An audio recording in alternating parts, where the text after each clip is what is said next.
Hey guys, welcome back to the channel. Today we're talking arrows. So, two arrows that we're going to be talking about is the Easton Axis and the Victory RIP TKO. So, my whole archery life, I've basically shot this Easton Axis arrow right here. It's a 340 spine.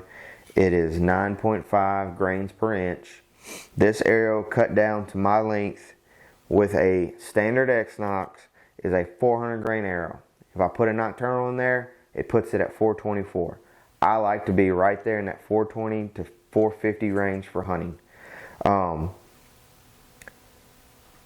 Two things that turned me away from this arrow. Up until this year, no real good collar or insert-outsert system up front, and the heavy GPI. So, when I went to searching for arrows, I wanted to find something that was very similar to that arrow, but it offered me those two things. And that arrow was the Victory RIP TKO. Now these are the V3s, these are their gamer series. I have just the aluminum, which I know aluminum's not super sturdy, but in some of the shots I've taken and whatnot, I have not had the tips break. This collar and the field tip take the blunt of it, and I really like that because part of this goes down into the shaft and then part of it goes on the outside of the shaft to protect it.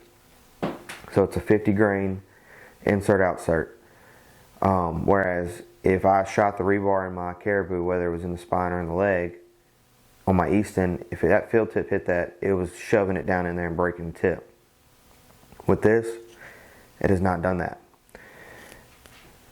With a standard AAE IP knock, this arrow weighs 409.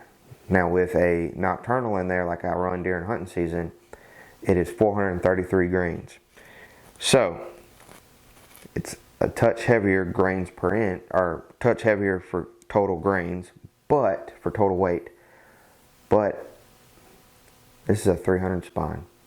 I could not shoot my Easton Axis 340s out of my PSEs because I have 80-pound limbs on them, and therefore the 340s were under spine, and so I needed to drop down in spine, but I didn't want to get a very heavy arrow. So the 300 spine Victory is only 8.8 grains per inch. The 350 is 8.7 in comparison to the 340 spine. If I would have got 300 Easton Axis, that's 10.7. You're talking almost 2 grains per inch. So I was able to not go up very much weight wise and be able to shoot a stiffer arrow out of my PSE. Been very happy with the RIP TKOs. To me, they're identical to an Easton Axis. They're just different manufacturers.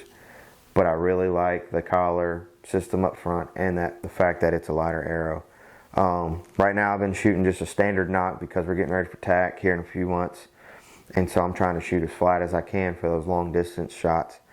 And plus, let's just be honest, lighted knocks are expensive as all get out, and to me the quality of them has gone way down. So we're shooting a standard knock, but that's why I switched from an Easton Axis to a RIP TKO, and why I think if you're looking to lighten up your setup or you need a little bit stiffer arrow, I think the RIP TKO from Victory is your choice. Thank y'all for watching. Make sure you subscribe to the channel, and remember, nothing's impossible.